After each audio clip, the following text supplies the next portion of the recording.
بسم اللہ الرحمن الرحیم۔ السلام علیکم دوستو ناظرین، احمد شاہ ابدالی دورانی سلطنت کا بانی اور پہلا شہنشاہ جس نے 1747 عیسوی سے 16 اکتوبر 1772 عیسوی تک حکومت کی۔ اس نے ہندوستان پر حملے بھی کیے۔ احمد شاہ دورانی، جسے احمد خان ابدالی بھی کہا جاتا ہے، دورانی سلطنت کا بانی تھا اور جدید ریاست افغانستان کے بانی کے طور پر تسلیم کیا جاتا ہے۔ وہ نادر شاہ افشار کی فوج میں سپاہی کی حیثیت سے بھرتی ہوا اور بہت جلد ابدالی دستے کا کمانڈر بن گیا، جو 4000 ابدالی پشتون سپاہیوں کا گھڑ سوار دستہ تھا۔ جی ہاں دوستو، ویڈیو کو آگے بڑھانے سے پہلے اگر ہمارے چینل پر آپ نئے ہیں تو ہمارے چینل کو سبسکرائب کر دیں اور ساتھ بیل آئیکن کے بٹن پہ کلک لازمی کریں، اور ویڈیو پسند آئے تو ویڈیو کو لائک شیئر کامنٹ لازمی کریں۔ 1747 عیسوی میں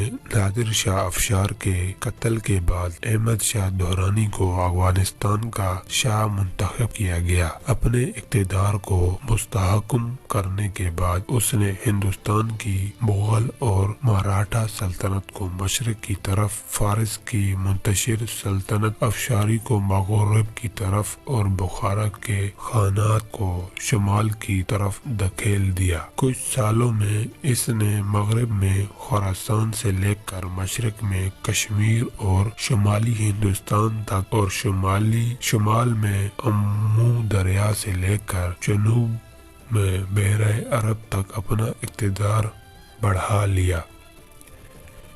احمد شاہ دورانی کا مقبرہ کندھار افغانستان میں واقع ہے، جو شہر کے وسط میں پوشاک کے مزار سے متصل ہے۔ افغانی اکثر اسے احمد شاہ بابا کہتے ہیں۔ احمد شاہ دورانی ہرات اس وقت ہوتاکی سلطنت موجودہ افغانستان یا ملتان اس وقت مغل سلطنت موجودہ پاکستان میں 1722 میں ابدالی قبیلے کے سردار اور ہرات کے گورنر محمد زبان خان اور خالو خان القوزئی کے بیٹی زرغونہ بیگم کے ہاں پیدا ہوئے تھے۔ آج کے لیے اتنے ہی دوستو، ملتے ہیں نیکسٹ ویڈیو میں۔ اپنا بہت بہت خیال رکھیے گا، ملتے ہیں، اللہ حافظ۔